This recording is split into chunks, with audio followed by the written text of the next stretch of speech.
Clint Cosgrove, Rivals national recruiting analyst, here with a very special guest on our signing day show. We've got the new Wisconsin head coach, Luke Fickell. Coach, thanks for coming on to talk Badger football, Wisconsin recruiting.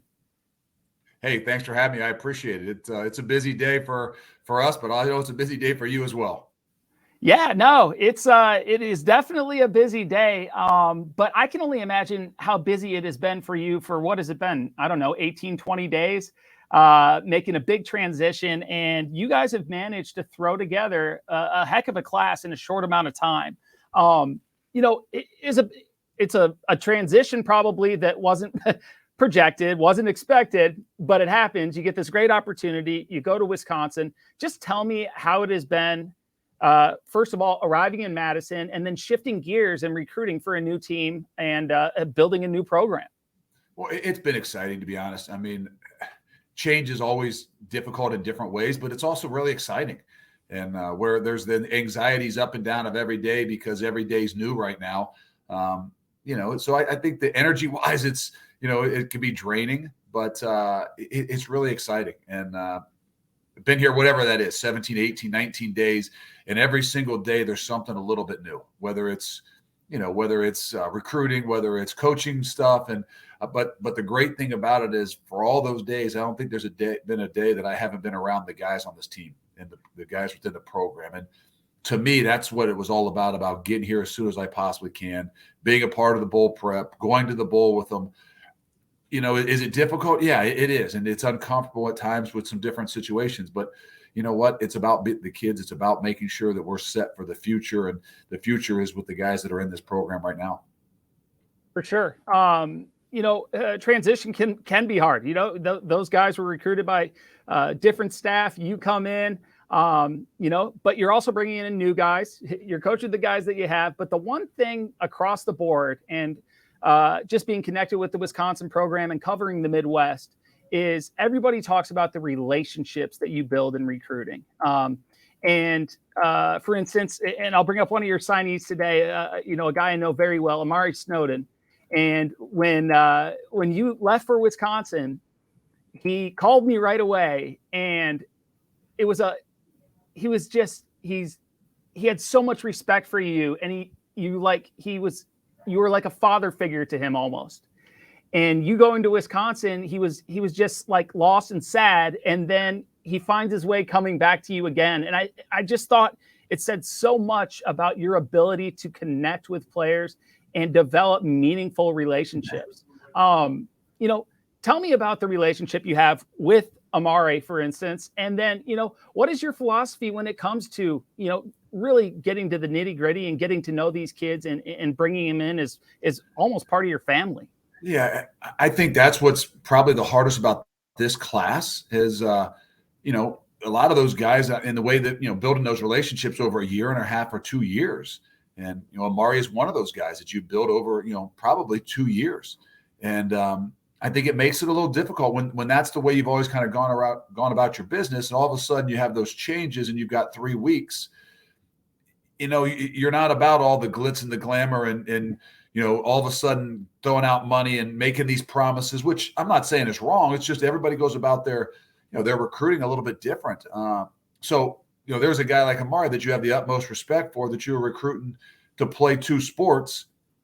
You go to Wisconsin where they don't even have baseball. No baseball. But obviously that relationship, that his idea that he had to make maybe a decision a little bit earlier than he would have made had he gone someplace else where he was going to try the 2 sports. So I think that's a great indication of, what the relationships can do. And I think it's a great indication of how strong the culture and things have been here, because of the 11 guys that were committed when we walked in the door, the 10 that were committed, they all stayed. And I'm not saying we built as good a relationship with those guys in a 3-week process, but they were here for a reason. They seen the bigger picture to things.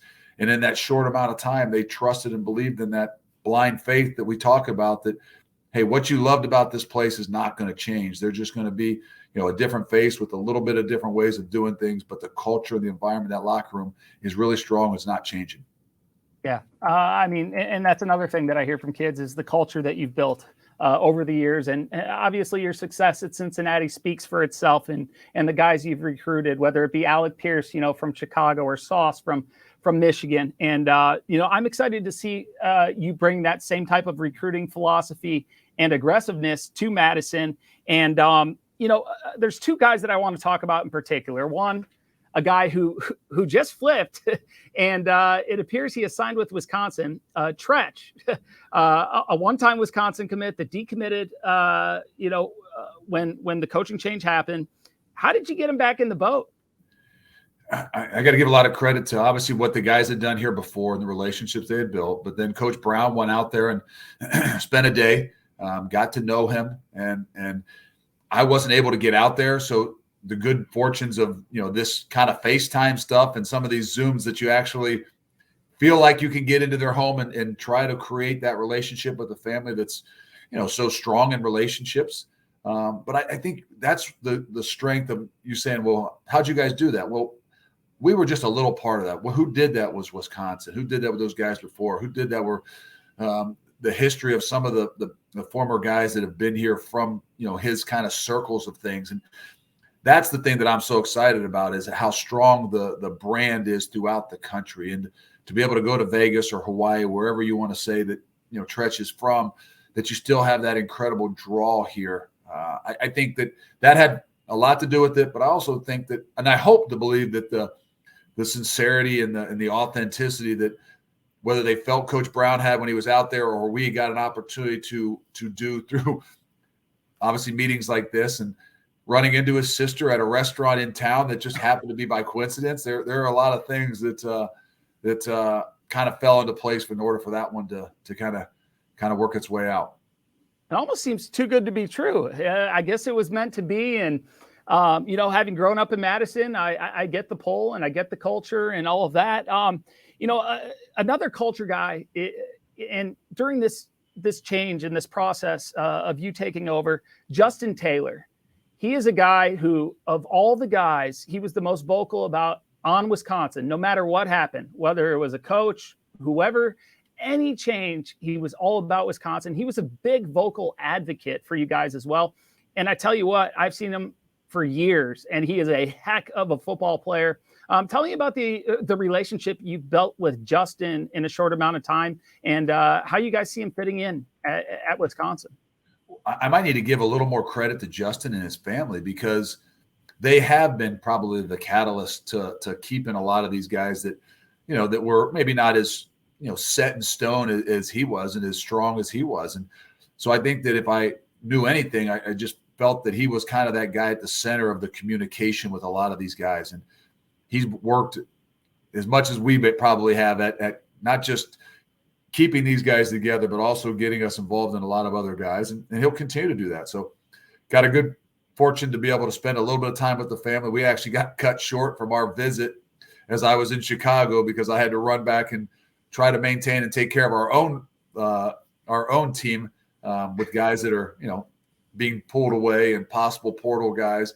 But that's when I realized that they had the utmost respect for what it is we were doing. They were really strong, and they were our greatest advocate, because they were like, go take care of the program. We're going to continue to do what we do. I think the unique thing with him is there's just so many positions that he can play. Yep. You're going to get back here in January, and you're going to have the offensive guys kind of tugging at you. You're going to have the defensive guys tugging at you. And, you're going to be like, okay, well, let me sit with him and make sure I find out where his heart and his mind are, so we can put him in the best position that he feels like is for him. No question. He can do a little bit of everything. Ball in his hands. He can cover you. He can hit you. He can return. He can catch. He's going to be a very good player. I have no doubt about it. But congratulations on what you've done so far in such a little amount of time, Coach. Really appreciate you coming on the Signing Day show today. And there we have it, Coach Luke Fickell, the head coach of Wisconsin. And thanks for coming on, Coach. Thanks, Clint. I appreciate it, man. Thanks for having me.